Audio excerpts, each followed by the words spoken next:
Le vide n'est pas un manque.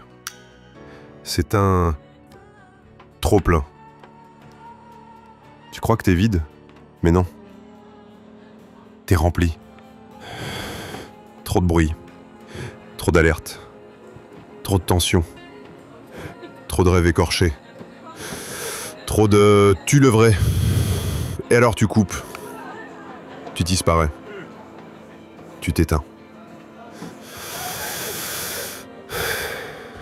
On ne fuit pas le vide, on fuit le trop. Trop d'infos, trop d'opinions, trop de « sois toi-même » qui veulent dire « sois ce qu'on attend ». C'est pas un manque, c'est une marée. Une marée qui te submerge lentement, sans faire de vagues. Le vide, c'est quand on peut plus contenir tout ce qu'on n'a jamais exprimé. Bukowski n'écrivait pas pour devenir célèbre. Il écrivait pour cracher, pour évacuer, pour survivre à lui-même. Trouve ce que tu aimes et laisse ça te tuer.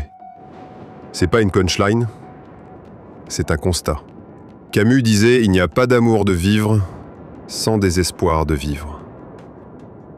Et peut-être que ce vide que tu ressens, c'est pas un creux, c'est un poids, un trop-plein qui te plombe les poumons. Tu te lèves, tu fonctionnes, tu scrolles, tu souris quand il faut, mais à l'intérieur, il n'y a rien qui bouge. Pas parce que tu n'as rien, mais parce que tu as tout, et plus rien à digérer.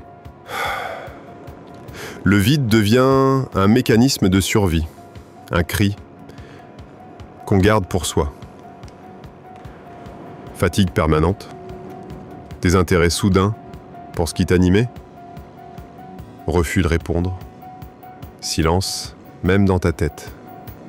Tu crois que t'es faible, tu es juste plein, à ras-bord. Et tu sais quoi? C'est normal.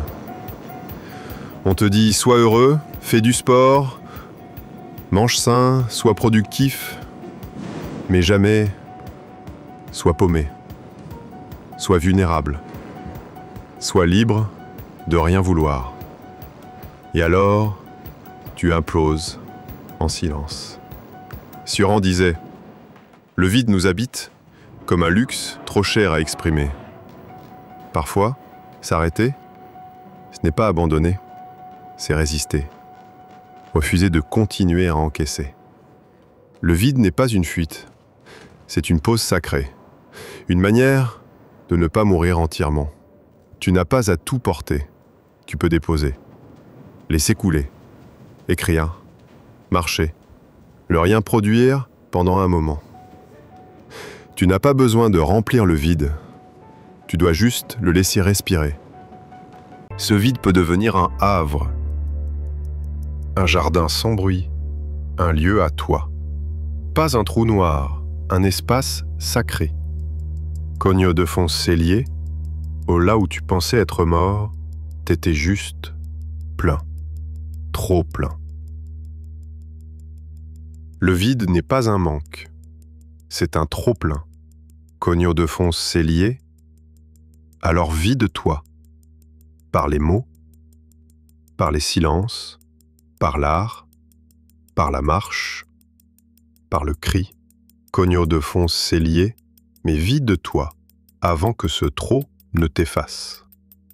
Et si ce que tu as entendu ici a résonné en toi, prends une seconde pour t'abonner, laisse un like, mais pour dire « je me reconnais », parce que parfois, un simple clic, c'est aussi une manière de ne pas rester seul.